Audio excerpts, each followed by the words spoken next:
Polska jeszcze raczkowała w tej kwestii, to było wszystko jeszcze na bardzo małą skalę, więc we will be going back by taxi if we will be...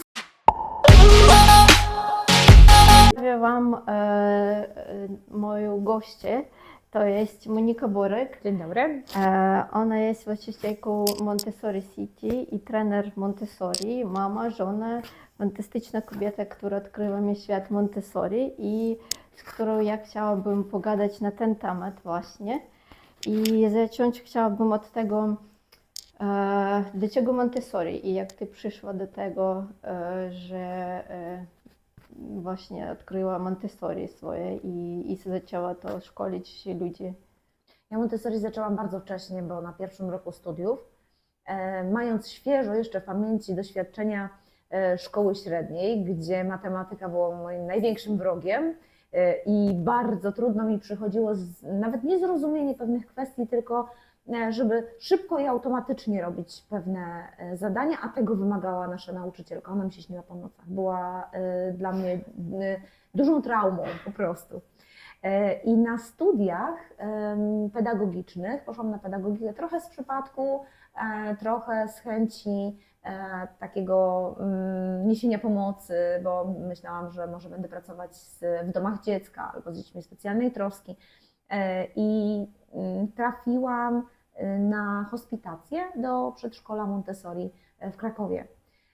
I tam mieliśmy być tylko 45 minut i panie nam miały pokazać salę, opowiedzieć jak działa Montessori, mieliśmy sobie pójść do domu. Po 3,5 godzinie te panie zaczęły nas błagać, żebyśmy już sobie poszli, żebyśmy przestali zadawać tyle pytań i że one nam w weekend zorganizują szkolenie. I przyszłam w ten weekend, podobnie jak cała moja grupa, zafascynowana tym, co zobaczyliśmy. I odbyliśmy swoje pierwsze szkolenie Montessori i to był rok 2001, czyli teraz no już 23 lata temu. Tak się zaczęła ta przygoda. Od tej pory, tak jak mówię, to był mój pierwszy rok studiów, nie, to było jeszcze wcześniej chyba. I zaczęłam poszukiwać, gdzie są jakie placówki montessoriańskie. W Polsce, no, ponad 20 lat temu to było tego bardzo mało. Polska jeszcze raczkowała w tej kwestii, to było wszystko jeszcze na bardzo małą skalę, więc w jednym roku odwiedziłam wszystkie placówki Montessori, które były w Polsce, nawet jak to był jeden oddział w szkole albo jeden oddział w przedszkolu. I z tego powstała moja praca licencjacka, później praca magisterska. Już się po prostu nawet na studiach niczym innym nie zajmowałam. A to, co mnie zachwyciło wtedy, pierwsza rzecz, to mając w pamięci tą matematykę, jak właśnie pokazała nam, tak, jak pokazała nam pani, że to jest jedna jedność, taka złota perła, to jest 1/10, to jest 1/100, która jest płaska, bo to jest 10 do kwadratu, więc jest kwadratem, a 10 do sześcianu to jest 1000. I ja sobie myślę, gdyby ktoś mnie tak uczył Montessori, że w ogóle gdyby ktoś mnie tak uczył matematyki, to ja bym była geniuszem i ja bym absolutnie nie miała takich problemów, jakie miałam później już w takim życiu nastoletnim, no prawie dorosłym, tak, w szkole średniej. I to był ten materiał, który mnie absolutnie zachwycił i stwierdziłam, tak, to jest to, co ja chcę robić. No i później z wielkimi trudnościami zaczęłam pracować najpierw jako wolontariusz, obserwator, trochę w przedszkolu Montessori, z trudem, dlatego że ja miałam inne kwalifikacje pedagogiczne niż te, które były wymagane do tego, żeby być nauczycielem. Ale finalnie znalazłam placówkę, która miała przestrzeń dla osoby o moim wykształceniu, o moich kwalifikacjach. Skończyłam kursy. No i tak poleciało, ale zawsze brakowało mi jeszcze więcej, chciałam się dowiedzieć jeszcze więcej, chciałam przekazywać tą wiedzę, żeby ona szła dalej, więc zaczęłam pracę wtedy w Konstancinie pod Warszawą i od drugiego roku, właściwie od pierwszego roku pracy, jako bardzo młody nauczyciel, chyba 21 lat miałam wtedy i zaczęłam jeździć na konferencje, zaczęłam spotykać się z ludźmi, którzy byli autorami książek, z których ja się uczyłam tego Montessori, to było niesamowite przeżycie. I z tych konferencji, gdzie człowiek, no wiadomo, na konferencji jak jedzie Montessori, to się po prostu nałyka tej energii, nawdycha się tego wszystkiego i to jest takie, że muszę się podzielić. I robiłam z tego szkolenia pozostałym nauczycielom i takie spotkania pokonferencyjne, mówiłam, co tam się wydarzyło na tej konferencji. No dyrekcja bardzo chętnie mnie wysyłała, bo ja byłam jedynym takim młodym wariatem, który ja wszędzie wszystko zrobię i w ogóle.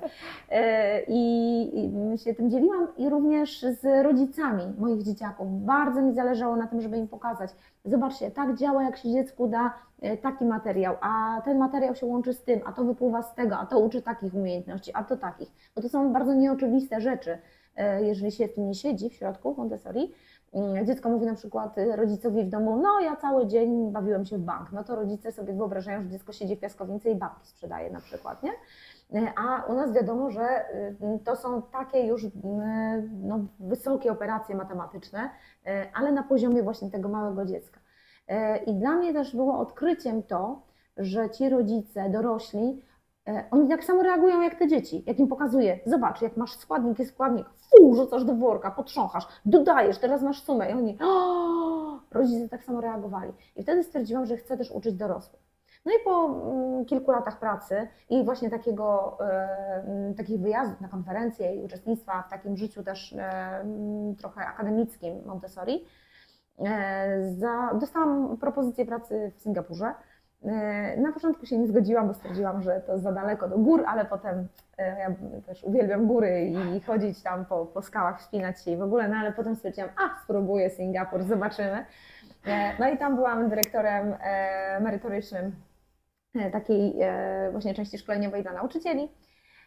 No i tak, i tam spędziłam sobie 4 lata, a później wróciłam do Polski i kontynuuję dalej. I kiedy wróciłam do Polski, to stwierdziłam, że no miałam wtedy malutkiego synka, który chodził do grupy też Montessori Toddlers, ale stwierdziłam, że chcę czegoś więcej, że chcę odkryć dalej, bo Montessori oferuje jeszcze więcej. Ona wymyśliła, jak dalej można pociągnąć tę edukację w szkole, jak można się zająć nastolatkami.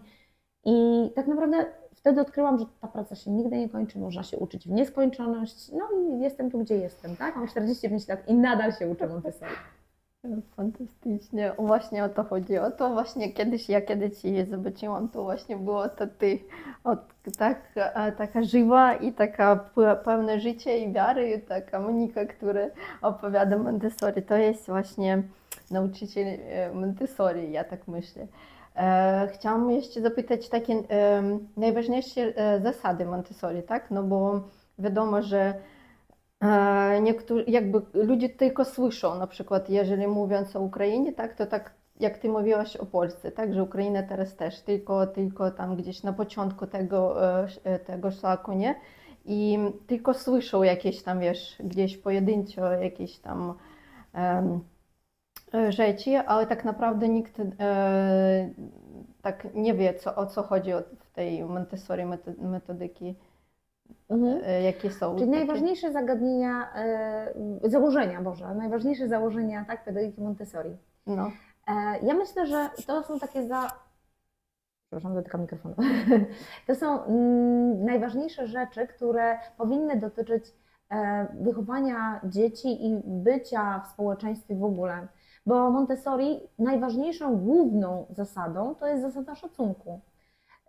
Szacunku do dziecka. Montessori zauważyła dziecko w pierwszej kolejności. Ona powiedziała, że dzieciom należy się szacunek. To było w tamtych czasach, to był początek XX wieku, duże odkrycie.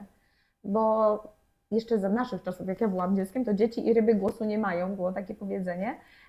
I ono było kultywowane, to znaczy no nie masz prawa głosu, bo jesteś dzieckiem, tak ja decyduję za ciebie. A Montessori oddała dziecku kierownicę, żeby mogło prowadzić swoje życie, a dorosły ma podążać za dzieckiem. Podążaj za dzieckiem to jest takie hasło Montessori bardzo ostrożnie zbudowane, bo podążaj za dzieckiem to nie oznacza puść je wolno i tam, gdzie ono pójdzie, to ty tam idź, No, właśnie ale to są podążaj takie, obserwując. no. Ona dała dzieciom dużo wolności. Zasada wolności jest jedną z najistotniejszych zasad Montessori, ale nie jest to wolność taka bezgraniczna, bo wtedy to nie jest wolność, to jest samowola. Inaczej jest, kiedy jesteśmy w kraju, który jest wolny, a inaczej, kiedy jesteśmy w kraju, w którym nie ma żadnego zarządzania, jest anarchia.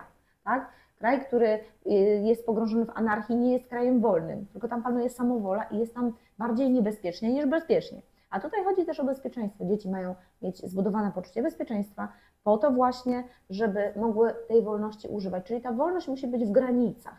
I ta granica to jest właśnie szacunek. Szacunek do siebie samego, szacunek do otoczenia, szacunek do innych ludzi. W w otoczeniu i tego uczymy dzieci już od takich maluszków najmniejszych. Dajemy im przestrzeń do eksploracji, natomiast ta eksploracja to nie może być uderzanie w buzię drugiej osoby. Bo malutkie dzieci tak robią jeszcze, prawda? One próbują, co się stanie, jeżeli. I to już niemowlęta, prawda? I my wtedy dajemy znać, to jest okej, to nie jest okej, tak? Jeżeli chcesz dotykać moją twarz, to możesz robić to tak, ale nie możesz robić tak, bo to już jest przekroczenie pewnych reguł. I ta wolność nadal jest, eksploruj, zobacz, jak zachowują się ludzie, ale w pewnych granicach. No i to jest właściwie najważniejsze w Montessori. Druga istotna rzecz jest taka, że nie ma nauczyciela. To znaczy nauczyciel formalnie jest, ale Montessori nazywała osobę dorosłą, która jest z dziećmi w otoczeniu Montessori, nie nazywała teacher, tylko directress, czyli nazywała przewodnikiem.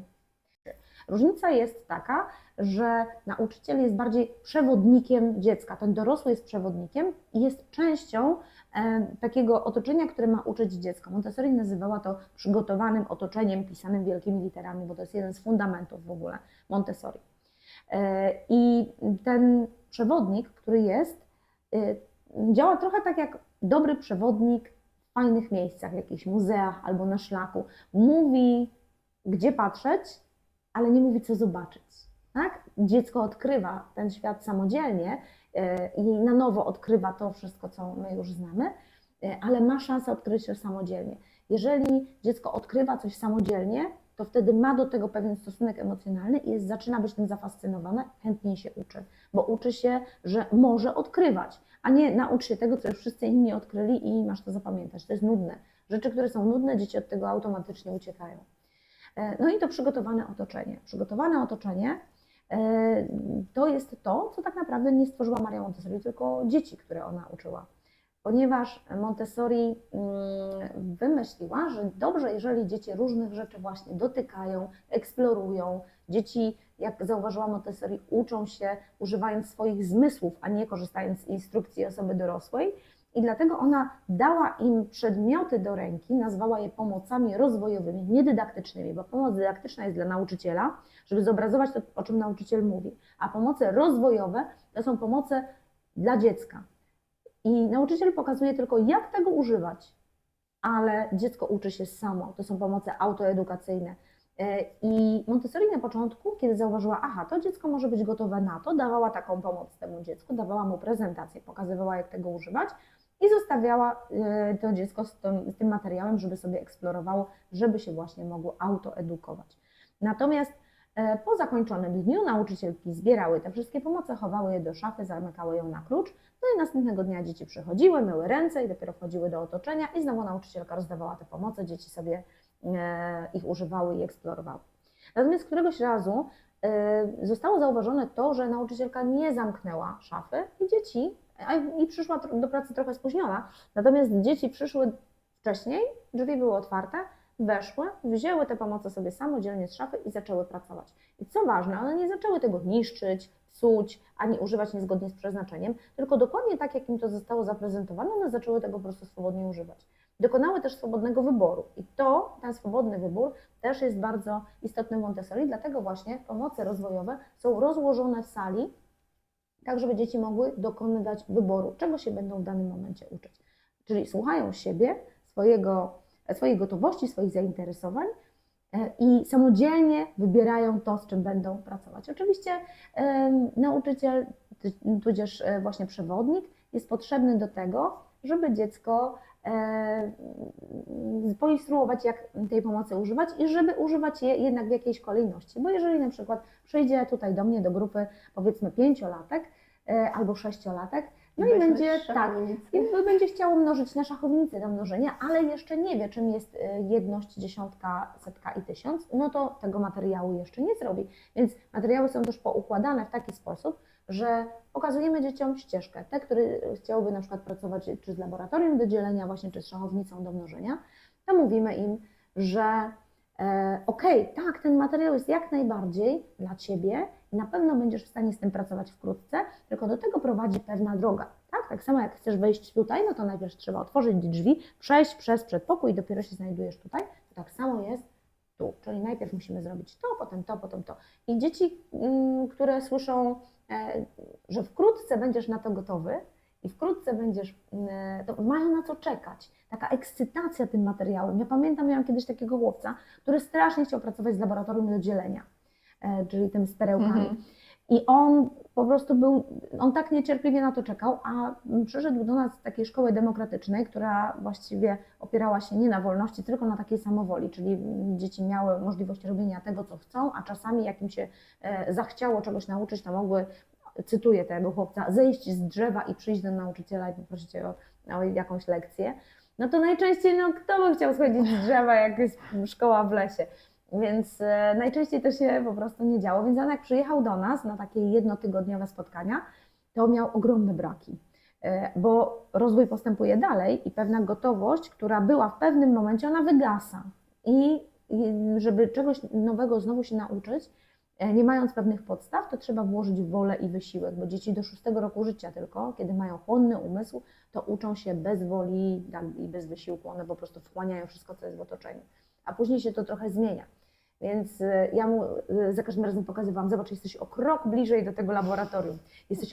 I on po prostu któregoś razu przyjechał i już na dworcu mówi, czy ja już teraz będę w stanie pracować z laboratorium? Mówię, nie wiem, zobaczymy, jak będziemy w klasie.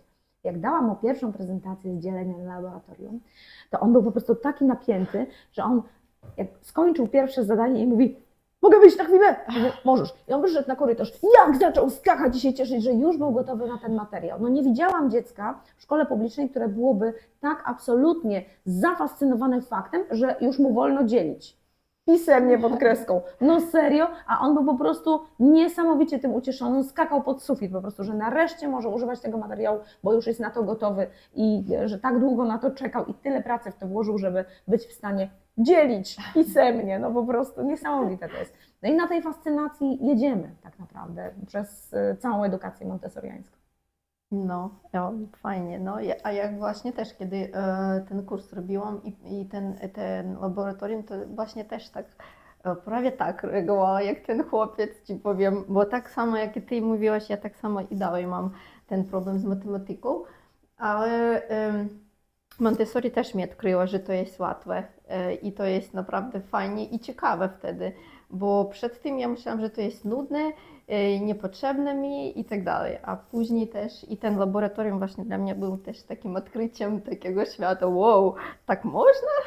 Przecież to w ogóle to jest łatwe i ciekawe, bo ty to wkładasz w te, tak, pojemniczki. Tak, wyjmujesz z probówek, bo odejmujesz Tak. później, na przykład używamy tylko rzędu setek tysięcy i dziesiątek tysięcy. I dla mnie to było zawsze nielogiczne. Dlaczego tylko ten kawałek liczby wybieramy i to sobie przez coś dzielimy? Jakby było zupełnie nielogiczne. A tutaj to jest oczywiste, dlaczego się tak robi, tak? Bo mamy dwie tablice, Tak. do jednej ściągamy to, do drugiej to, tutaj rozdzielamy te perełki, tu rozdzielamy te perełki. A później co z nimi robimy? Zdejmujemy je z tablic, czyli odejmujemy od głównej liczby i chowamy z powrotem. I dlatego to odejmowanie tych ilorazów częściowych to jest po prostu łatwe, to jest oczywiste. No, Ale to tak. trzeba przeżyć najpierw, czyli wszystko to, co w Montessori jest jako abstrakt, to najpierw ma podłoże konkretne. I tak jest zbudowana cała pedagogika Montessori. To jest zmaterializowana abstrakcja, czyli wszystko to, co jest abstraktem pewnym, można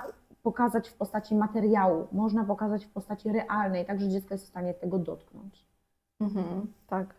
I właśnie jeszcze, wiesz co, przyszło do mnie, jak ty mówiłaś o tym, że swoboda i wolność, te jakby, że mylą te pojęcia, nie, między sobą. Tak samo jak kiedyś dla mnie to była fantazja i kreatywność Montessori, że też ona o tym mówiła. Możesz powiedzieć, to mi też jest ciekawe o tym, bo ona mówiła, że kreatywność jest czymś, co trzeba rozwijać, tak, w dziecku, a fantazja to co Na to jakby przyjdzie czas. tak, Tak, bo kiedy dziecko jest na etapie chłonnego umysłu, czyli od urodzenia do 6 roku życia, to dla nas jest takie dziecko ogromną zagadką, bo ono na początku nie mówi, ono jest od nas 100% zależne. Później dopiero patrzymy, jak stawia pierwsze kroki, jak zaczyna samodzielnie jeść, jak z dużym trudem się na początku ubiera, walczy z całym światem tak naprawdę, bo jego ciało jest jeszcze nie do końca sprawne. Umysł dojrzewa trochę szybciej niż ciało i dziecko ma dużo buntów po drodze, bo coś by już chciało powiedzieć, ale go nie rozumieją, tak? Ono już na swoje możliwości po prostu się wyraża tak jak jest w stanie, daje znać, że czegoś potrzebuje, ale otoczenie go jeszcze nie rozumie. I my jakby, ponieważ to dziecko jest dla nas zagadką, to my staramy się ten świat temu dziecku uprościć. Dajemy mu takie rzeczy, jak właśnie krowę, która nie jest prawdziwą krową, która jest biało-czarna czy brązowa, śmierdzi, ryczy, daje mleko, robi kupę i chodzi, żuje trawę albo cokolwiek, tak? I jest ogromna przede wszystkim i ciepła i jest ssakiem, tak? Tylko my dajemy dziecku krówkę z 2 kółeczek i 4 patyczków, tak? I rogów dorysowanych i uśmiechnięta krówka z koniczynką najczęściej. I to jest to, co my przedstawiamy dzieciom na przykład w książeczkach. Czyli wydaje nam się, że dla dzieci fantazja będzie łatwiejsza do zrozumienia. Kłamiemy. Bardzo często kłamiemy dzieciom u lekarza, nie będzie bolało, a boli, nie ma się czego bać, a jest się czego bać, bo to jest jedna wielka nieznajoma w ogóle, co tam się dzieje, tak? Przyprowadzamy dziecko w nowe miejsce do jakiegoś przedszkola i mówimy, idź do cioci, jaka to ciocia jest, na litość boską, przecież to jest obca baba, skąd ja mam wiedzieć, czy ja jej mogę zaufać, czy nie mogę zaufać, tak? Jak mówimy dzieciom, nie ma powodu do płaczu, jak dziecko płacze, to znaczy, że ma powód, tylko my go nie znamy, tak? Czyli jakby dużo takich rzeczy jest w dorosłych, z przyzwyczajeń, to jest też to, co my wyciągnęliśmy z naszego dzieciństwa. I no, to nie jest taka ścieżka, jakiej potrzebuje dziecko. I fantazja też jest taką częścią, bo nam się wydaje, że jak powiemy dzieciom, że tu króliczek przyjdzie i ci schowa smoczek, to dziecko to łatwiej zaakceptuje, niż to, że wiesz, przyszła taka pora, żeby tego smoczka się pozbyć. Tak? W Montessori w ogóle smoczków nie ma, to zacznijmy od tego. I jakby takie prawdziwe życie z dziećmi wymaga od nas, od dorosłych więcej wysiłku. Dlatego my włączamy sobie fantazję i nam jest wtedy łatwiej. Natomiast dziecku zabieramy fascynację prawdziwym światem, bo to jest trudniejsze, bo jest trudniej znaleźć na przykład dobre książki Montessori dla małych dzieci. No. Bo te książki właśnie zostały stworzone przez dorosłych, którym się wydaje, i to jest niestety 80% takich publikacji, że jeżeli zamiast realnie wyglądającego chłopczyka będzie, przepraszam bardzo, pucio, który ma wielkie oczy, po prostu wielką głowę nieproporcjonalną, małe rączki, małe nóżki i on mówi ba i mama, to będzie łatwiejsze dla dzieci i to będzie super. Oczywiście dzieci na takie rzeczy, na taki uproszczony świat reagują szybciej, tak? To jest na takiej zasadzie, jak reagują dużo bardziej spektakularnie na podanie cukru, tak? Aniżeli na zjedzenie, powiedzmy, szpinaku, brokuła czy marchewki. Ale jednak nie karmimy dzieci samym cukrem, prawda? Żeby mieć ten spektakularny efekt, przynajmniej nie powinniśmy. No i właśnie to jest to, dlaczego my, dorośli, używamy fantazji w wychowywaniu dzieci. A Montessori zauważyła, że ponieważ dziecko ma chłonny umysł, to ono wchłania cały świat. I powiedzenie dziecku, że to jest stokrotka, to jest tulipan, to jest żonkil, a to jest bratek, tak? To dziecko naprawdę to wszystko pojmie. I naprawdę będzie w stanie to wszystko zrozumieć, a później odtworzyć, bo dla niego to jest tak samo fascynujące, jak imiona bohaterów z jakiejś kreskówki popularnej. Tylko właśnie, a propos kreskówek i a propos właśnie tego typu fantazji, problem jest taki, że my dorośli my się tym nie fascynujemy, że są bratki, że są żonkile, które są żółte, że są powiedzmy tulipany, które są w różnych kolorach, tak? Że tu może być nawet żółto-niebieski, że tu może być fioletowy, że jakby my przeszliśmy nad tym do porządku dziennego, my szukamy innych ekscytacji, oglądamy filmy akcji, tak? Oglądamy horrory, no więc dzieciom znowu sprowadzamy dziecko do małego dorosłego, tak? I dajemy mu właśnie różnego rodzaju filmy disneyowskie i tym otaczamy dziecko, czyli dziecko wchodzi do sklepu, żeby kupić, nie wiem, coś do jedzenia, tak? I widzi tych bohaterów na wszystkich soczkach, na wszystkich pudełkach, no wszędzie. Jest tym otoczone, jego umysł to też wchłania, dlatego potem dzieci się tego domagają, a nie dlatego, że tego naturalnie potrzebują. Więc to jest nasza rola w tym, żeby tym dzieciom zbudować otoczenie takie, jak dzieci potrzebują. Montessori zwróciła uwagę na to, że dzieci wchłaniają ogromną ilość świata właśnie w tych pierwszych 6 latach. I wtedy jeszcze nie mają możliwości używania wyobraźni za dużo. tych pierwszych latach w ogóle nie. Czyli przykład. I na przykład nie mają poczucia czasu i nie rozumieją historii. Czyli jeżeli tata wyjechał i mama mówi, tata wróci za 3 dni, bo pojechał delegację do pracy, tak? Albo odwrotnie, mama wyjechała i tata tłumaczy, no to dziecko to nic nie mówi za 3 dni. Ono nie wie, co to znaczy. No więc my tłumaczymy na takie realne czynności, czyli jak 3 razy pójdziesz spać, to wtedy mama wróci. No więc co dziecko robi? 3 razy się w ciągu dnia kładzie, bo wtedy mama przyjedzie szybciej, tak? Jakby jeżeli mama oddaje dziecko powiedzmy do przedszkola i mówi przyjdę o 16:15, to nic dziecku nie powie, tak? Ale jak powie przyjdę jak skończysz jeść pod wieczorek, to już daje dziecku pewien obraz, tak? I my to rozumiemy na tym poziomie, kiedy widzimy, że dziecko nie rozumie pojęcia czasu. Jak dziecko mówi na przykład, że wczoraj pójdę z mamą i kupimy nowe buty, bo te są już za małe. To my mówimy, jutro pójdziesz. Nie, jutro byłem z babcią. I to babcia mówi, że te butki są za małe. Nie? Czyli jakby, jeżeli dziecko nie rozumie wczoraj, dziś, jutro, tak? Nie rozumie trochę tego upływu czasu, nie umie sobie jeszcze tego poukładać na tym etapie, a my dzieciom dajemy coś, co dziecko jest w stanie wchłonąć wszystkimi zmysłami, powiedzmy, nie wiem, dinozaury, i dziecko widzi, słyszy, że ryczy, tak, albo produkuje ten dźwięk, dotyka, tak, bo to są jakieś, oczywiście budzi to od razu emocje, tak, bo te ostre zęby, bo ten wielki, bo wow, robi w ogóle, i mówimy jednocześnie, ale tego już nie ma, bo to wymarło. No i w tym umyśle, który wchłania wszystkimi zmysłami, czyli mama jest do dotykania, mama ma dźwięk i ja ją widzę i ją czuję, mogę się przytulić, ona jest. I ten dinozaur, którego mam tą figurkę, widzę go, on ryczy jak nacisnę guzik i on też jest, ale jednocześnie go nie ma. Tak? Ale rodzice tego ode mnie oczekują inni dorośli, że ja powiem, ale one już wymarły i nie istnieją, więc okej, ja tak będę mówić. Dzieci sobie tworzą taką nakładkę poznawczą, mówią to, co dorośli potrzebują usłyszeć, a jednocześnie głęboko wewnątrz w ogóle w to nie wierzą. I ten dinozaur na stówę pod łóżkiem żyje. On tam żyje. I one to wiedzą. Co z tego, że jak się zapali światło, to on znika. On wie, że się światło zapali, on wtedy zniknie, ale jak się zgasi światło, on tam wróci. I to jest takie przekonanie, które dzieci mają wewnątrz, bo to jest czym dzieci żyją w danym momencie.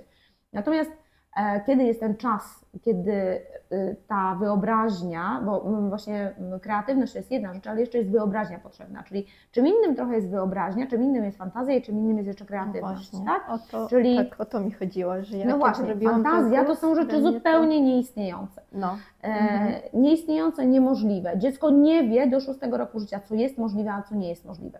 Czyli nie wie na przykład, że nie jest możliwe, żeby ludzie, nie wiem, stanęli, zamachali rękami i zaczęli latać, albo żeby wyrosły nam skrzydełka jak Piotrusiowi Panu, tak, i że jak wyskoczę z okna, to polecę, tak.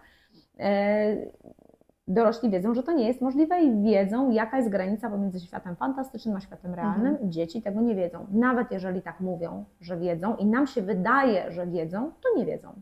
Zupełnie serio. I to jest właśnie fantazja, natomiast i dlatego dzieci do 6 roku życia trzymamy właśnie głównie w świecie realnym, opowiadamy, on jest tak samo fascynujący, jak ja mówiłam mojemu tam 3,5-letniemu synowi, że jak rolnik wyjeżdża traktorem i on roztrząsaczem obornika rozrzuca po polu coś tam, to on był tym tak zafascynowany, jakby mu opowiadała historię kryminalną po prostu. A jak pani Kasia wychodzi na pole i ona rozsypuje ziarno, to wszystkie kury się zbiegają, tak jakby słyszały uderzanie ziarna o ziemię. I on był tym po prostu z wypiekami na twarzy tego słuchał. Można, tak? I większość dzieci tak reaguje.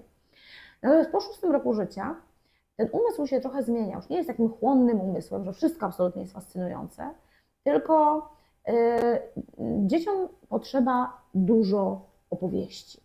I te opowieści mogą zawierać w sobie elementy realne lub nierealne, najczęściej są to opowieści o rzeczywistości, tak jakby baśnie o rzeczywistości. Dlatego bazując na tym, żeby się rozwijała wyobraźnia, zabieramy dzieci w podróż, ich umysły w czasie i w przestrzeni. One mogą już sobie wyobrazić, jak bardzo gorąco jest na pustyni w Afryce. Mogą sobie wyobrazić, że dawno, dawno temu, 3 miliony lat temu, ci ludzie mieszkali powiedzmy tam w jaskiniach i ogrzewali się przy ognisku jedynie, okrywali się skórami. One już potrafią to zrozumieć. I dlatego takie opowieści, które zabierają dzieci w podróż w historię i podróż po świecie, w miejsca, których jeszcze nie doświadczyły, w kosmos i tak dalej, to jest dobry czas od 6 do 12 roku życia. I kreatywność bazuje właśnie na tym. Dziecko wie, bo kreatywność polega na tym, że ja wiem, jak działa dany materiał, wiem, co on, wszystkiego się z niego nauczyłam. Ale jeżeli wykorzystam go w jeszcze inny sposób, to mogę odkryć jeszcze coś innego i to jest kreatywność. Czy kreatywnością jest właśnie, bo to jest, ta kreatywność w tym Montessori troszeczkę jest niezrozumiana, a dlaczego? Bo obserwujemy dzieci, które na przykład dostają taki materiał, jak tutaj mamy, złoty materiał, który służy do działań matematycznych. I dzieci, które jeszcze nie do końca weszły w ten świat matematyki, jeszcze nie do końca rozumieją, jak ten materiał działa, powiedzmy, budują sobie z tego garaż i zamek. Czy wtedy nauczą się, że ten garaż jest zbudowany z 8000? No nie. Nie będą miały jakby w ogóle tej łączności z tym, co ten materiał sobą przedstawia i czym mógłby się podzielić z dzieckiem. Trochę tak, jak gdybyśmy dali dziecku, które jeszcze nie potrafi czytać, nie zna ani jednej litery, dalibyśmy mu piękną książkę, która opowiada o fizyce na przykład. A dziecko kreatywnie wyrwie sobie kartki z tej książki, zrobi z nich samolociki i z origami kwiatki. Czy nauczy się tych świetnych praw fizyki przez to? No nie, tak?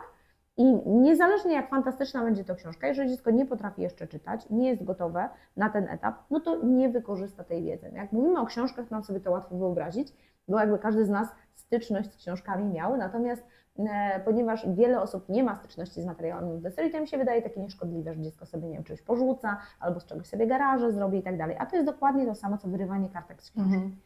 Więc Montessori daje ogromną przestrzeń na kreatywność, tylko ta kreatywność musi być na solidnych podwalinach.